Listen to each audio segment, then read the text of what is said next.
हनुमान जी और भीम। भीम को यह अभिमान हो गया था कि संसार में मुझसे अधिक बलवान कोई और नहीं है। 100 हाथियों का बल है उसमें, उसे कोई परास्त नहीं कर सकता। और भगवान अपने सेवक में किसी भी प्रकार का अभिमान रहने नहीं देते, इसलिए श्री कृष्ण ने भीम के कल्याण के लिए एक लीला रच दी। द्रौपदी ने भीम से कहा, आप श्रेष्ठ गदाधारी हैं, बलवान हैं, आप गंधमादन पर्वत से दिव्य वृक्ष के दिव्य पुष्प ला कर दें। मैंने अपनी वेणी में सजाने हैं, आप समर्थ हैं, ला सकते हैं, ला कर देंगे न दिव्य कमल पुष्प। भीम द्रौपदी के आग्रह को टाल नहीं सके, गदा उठाए और गंधमादन पर्वत की ओर चल पड़े, मदमस्त हाथी की तरह, किसी तनाव से मुक्त, निडर। भीम कभी गदा को एक कंधे पर रखते, कभी दूसरे पर रखते, बेफिक्री से गंधमादन पर्वत की ओर जा रहे थे। सोच रहे थे, अब पहुंचा कि तब पहुंचा, दिव्य पुष्प लाकर द्रौपदी को दूंगा, वह प्रसन्न हो जाएगी। लेकिन अचानक उनके बढ़ते कदम रुक गए। देखा, एक वृद्ध लाचार और कमजोर वानर मार्ग के एक बड़े पत्थर पर बैठा है। उसने अपनी पूंछ आगे के उस पत्थर तक बिछा रखी है जिससे रास्ता रुक गया है। पूंछ हटाए बिना आगे नहीं बढ़ा जा सकता। अर्थात उस वानर से अपनी पूंछ से मार्ग रोक रखा था और कोई भी बलवान व्यक्ति किसी को उलांघ कर मार्ग नहीं बनाता, बल्कि मार्ग की बाधा को हटाकर आगे बढ़ता है। बलवान व्यक्ति बाधा सहन नहीं कर सकता, या तो वह बाधा स्वयं हटाता है या उस बाधा को ही मिटा देता है। इसलिए भीम भी रुक गए। जब मत, अहंकार और शक्ति बढ़ जाती है तो आदमी अपने आप को आकाश को छूता हुआ समझता है, वह किसी को खातिर में नहीं लाता। और अत्यधिक निरंकुश शक्ति ही व्यक्ति के विनाश का कारण बनती है। लेकिन श्री कृष्ण तो भीम का कल्याण करना चाहते थे, भीम का विनाश नहीं सुधार चाहते थे। भीम ने कहा, ए वानर, अपने पूंछ को हटाओ, मैंने आगे बढ़ना है।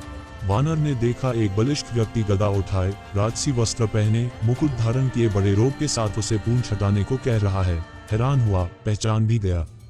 लेकिन चूंकि वह श्री कृष्ण की लीला थी, इसलिए चुप हो गया, भीम के सवाल का जवाब नहीं दिया। भीम ने फिर कहा, वानर, मैंने कहा न कि पूंछ हटाओ, मैंने आगे जाना है। तुम वृद्ध हो इसलिए कुछ नहीं कह रहा। वानर गंभीर हो गया, मन ही मन हंस दिया, कहा, तुम देख रहे हो मैं वृद्ध हूँ, कमजोर हूँ, उठ नहीं सकता, मुझमें इतनी ताकत नहीं कि मैं स्वयं ही अपनी पूंछ हटा लूं। तुम ही कष्ट करो, मेरी पूंछ थोड़ी इधर सरका दो और आगे निकल जाओ। भीम के तेवर कसे, गदा कंधे से हटाए, नीचे रखी। इस वानर ने मेरे बल को ललकारा है, आखिर है तो एक पूंछ ही, वह भी वृद्ध वानर की। कहा, यह मामूली सी पूंछ हटाना भी कोई मुश्किल है, ये तुमने क्या कह दिया? मैंने बहुत बलवानों को परास्त किया है, धूल चटाई है, 100 हाथियों का बल है मुझमें। पूर्ण विराम उद्धरण चिन्ह। इतना कहकर भीम ने अपने बाएं हाथ से पूंछ को यूं पकड़ा, जैसे एक तिनके को पकड़ रहा है, कि उठाया, हवा में उड़ा दिया।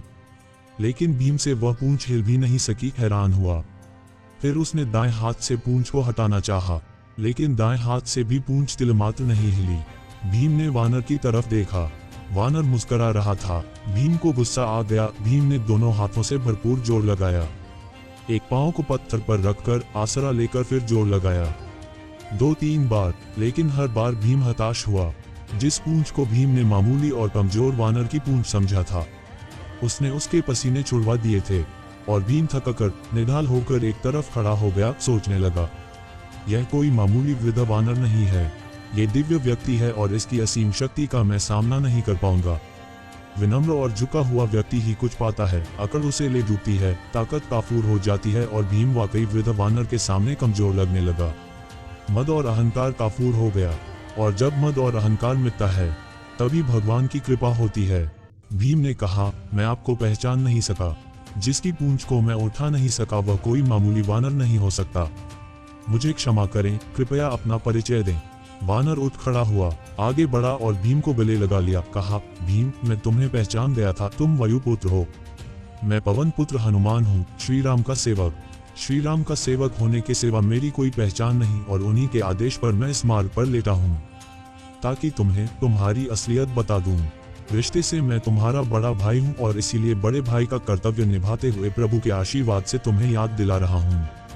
शक्ति का, ताकत का अभिमान न करो, क्योंकि यह ताकत और बल तुम्हारा नहीं, भगवान ने ही इसे दिया है। ये शरीर भी तो परमात्मा ने दिया है, और जो चीज परमात्मा की है वह किसी और की कैसे हो सकती है। इसलिए जो जिसने दिया है उसके लिए उसी का धन्यवाद करना चाहिए। परमात्मा की शक्ति के अलावा किसी की क्या शक्ति हो सकती। भीम की आंखें खुली। त्रेता युग की श्री राम और हनुमान जी की वीर गाथाएं याद आ गईं।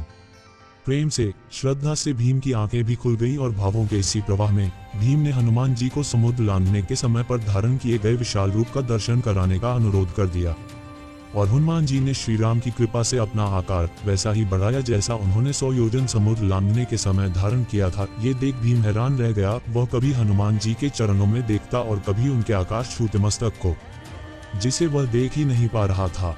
हनुमान जी ने कहा, भीम, मेरे इस रूप को तुम देख नहीं पा रहे, लेकिन मैं श्री राम की कृपा से इससे भी बड़ा रूप धारण कर सकता हूँ।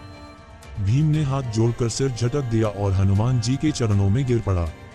भौतिक पद, प्रतिष्ठा और धन का अभिमान कैसा, ये तो कभी भी नष्ट हो सकते हैं। भौतिक पदार्थ भौतिक सुख ही देते हैं, लेकिन परमात्मा की कृपा तो शाश्वत होती है, जिसे कोई छीन नहीं सकता, चोर चुरा नहीं सकता। आदमी को उसी दायरे में रहना चाहिए जिसमें परमात्मा रखे। परमात्मा की इच्छा के बिना तो पत्ता भी नहीं हिल सकता। इंसान की जिंदगी का क्या भरोसा, किसी भी मोड़ पर 4 कदम की दूरी पर खत्म हो सकती है।